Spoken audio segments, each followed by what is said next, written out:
Les habla Ladies Bedoya. Bienvenidos una vez más a su programa Paranormal Seekers. El día de hoy conoceremos un lugar que con solo verlo usted se asustará.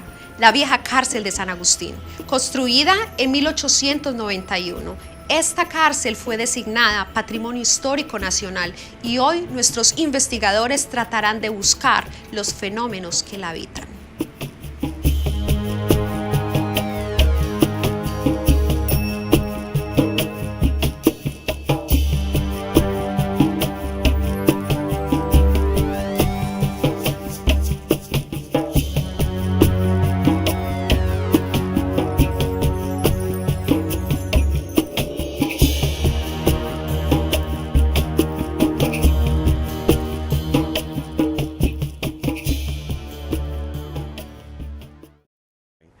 About 12 years ago, when I was working here, playing a part as the sheriff that was here at that time, somebody challenged me to spend a night in that jail. They said it was haunted. I didn't believe in ghosts.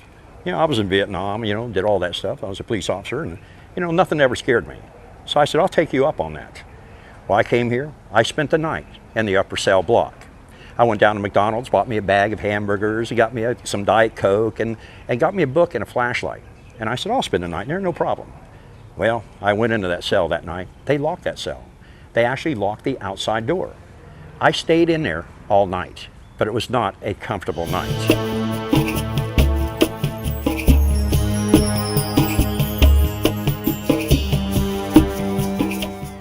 All night I kept listening, looking around, because I kept hearing clatters of a lock. There's about 6 different locks in here, and one of those locks must have been moving. It was making a noise. And then I'll see a shadow. And then I'll smell defecation.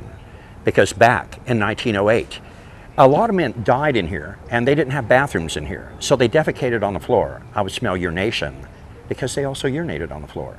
I would see shadows moving by. It was not a very calm night, I'm telling you. If I did not believe in ghosts, I believe in the ghosts now. And they are here. Because a lot of tragedy took place right in here, a lot of death. So if you want to see a ghost, you can come here, go in the old cell block, and I guarantee you will see something here eventually.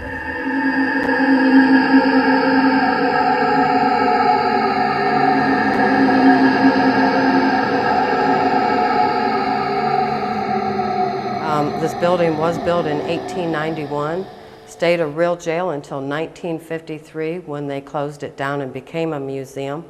All the places that you see inside here, everything is original. Very fascinating place. Do a lot of ghost tours in here. We capture a lot of orbs. When we do our ghost and gravestones, people, their cameras, the batteries just drain out of it. A lot of orbs. They've also come back and showed us a lot of these pictures that you will see on our website too. Part of our daytime show, we have an animatronic sheriff up there. Oh, I noticed that. And I was up there one day doing his test run, and I heard a voice echoing through the building saying, "Good afternoon, Sheriff." Only problem was, that's not part of his recording, and I was the only other person in the building, so I'm not quite sure where that voice came from. Oh, okay. We've also had some cell doors up here try to move themselves. One of them actually slammed closed on somebody's wrist, which has actually prompted us to bolt the doors open so they can't do that anymore. Okay, that's good. That's good. I've heard footsteps moving up and down the stairs again when I was alone in the building, looking at the staircase, and there's nobody on it. Mm-hmm. I've even seen lights moving downstairs that I couldn't find sources for. Mm-hmm. And then their favorite, every so often it smells like urine in here. Oh, the phantom smell. The phantom smell, mm-hmm. Yes, it's truly disgusting.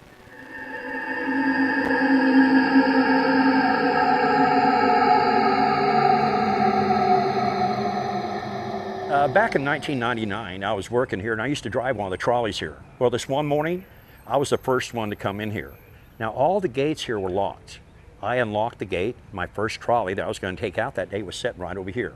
I was the first one here. There was nobody here. It was early in the morning. The sun was just starting to come up. I unlocked the gate. I started walking to the back of the jail. I had some business I had to do back there. And as I'm walking around the old jail, I see this lady walking toward me wearing this beautiful blue dress. And she came walking toward me. And I looked at her and I nodded, she nodded, I walked past her. I took about 3 steps and I realized, what the heck is she doing here? I'm the only one here. I turned around, looked at the lady, there was no lady there.